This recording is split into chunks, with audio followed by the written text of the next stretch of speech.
like that. I'm just saying, I'm just speaking from experience.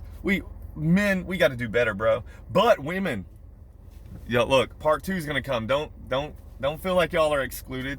Everybody gets it. This is for my female nurses or female CNAs, really just any woman, any woman out there.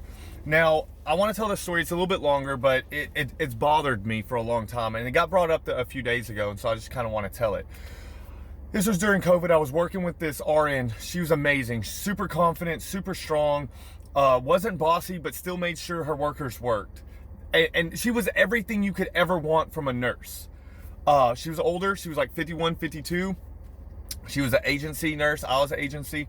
Well, we're working at this place, and this guy, he didn't speak a whole lot of English, but he kept bringing her food. Well, he would get pissed when she would try to share the food. She thought it was weird. I thought it was weird, whatever. Well, he brings her some food. Like, when she would try to share it, like, yeah, he would just get mad. But, like, we went to this room, or she went to this room with him because he was like, oh, I have this food. She goes in there, he hands it to her, so her hands are full. Then he starts groping her. She freaks out. She said she doesn't know what to do. Her hands are full. She just didn't know what to do.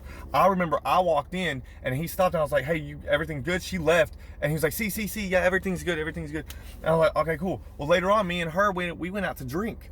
When we went out drinking, she started bawling her eyes out, man. I was like, dude, what's going on?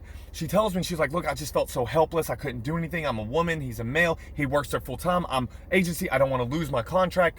I just don't know what to do. They're not going to believe me. I'm like, dude, you got to report this. Like, keeping your mouth shut is like, everybody just does that all the time. You have people that cry, like, you have people cry that nothing even happened to them, and this really happened to you. Like, how can this man make you feel so small? I've never seen, and I worked with this woman for a long time, I had never seen her look so small or be so, like, little.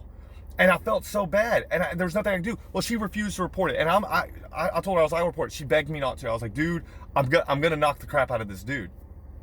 Well, a few days later, I'm out with some other coworkers that are there full time. I bring up this man. They're like, oh yeah, he does that to everybody. I was like, well, hold up, man. What do you mean he does that to everybody?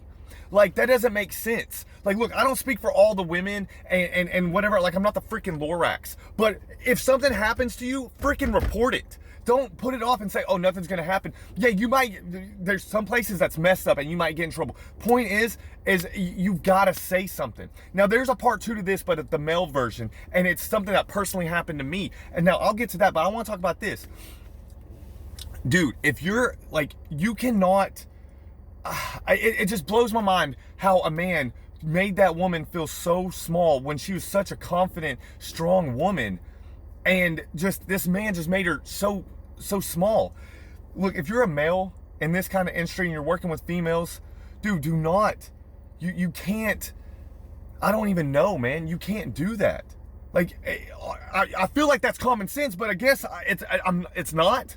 It's not common sense. You can't do that to women, and if you do, you need to be held responsible. You don't need to be working with them. Like, oh, he's a great maintenance guy, so he needs to keep his job, but gets to do that to women and get away with it. That's why he keeps doing it, because he gets away with it. I tell this story and just let women know in general, like, dude, if something happens to you, report it. Don't be ashamed. Stop. Don't feel embarrassed. Like, I remember her telling me, like, she just felt super embarrassed and helpless, and that it was just embarrassing. How is that embarrassing? You didn't do anything. You didn't do anything wrong. What you need to be embarrassed about is that you didn't say anything. Now, anyways, that might be a touchy subject for a lot of people, and I am sorry for that. But I literally watched it, and I was like, what the hell, man? Like, I never seen it like that before, never. And then I watched it with my own eyes, and I'm like, dude, I don't know. But like, men, especially if you're working with females, you've got to do better. I just heard a story about this guy that walked into a room with a CNA. A nurse walked into a room with the CNA, and she bent down to pick something up with to unlock the wheelchair, and he scooted by and brushed his junk across her on purpose. There was no reason for him to do that. What the hell, guys? What are y'all doing, man? Like, dude, y'all are the reason why people don't want male nurses or just male CNAs, man. Y'all, dude. Anyways, ain't trying to white knight nothing like that. I'm just saying, I'm just speaking from experience. Men, we got to do better, bro. But women, look, part two is gonna come. Don't feel like y'all are excluded. Everybody gets it. Y'all have a good one.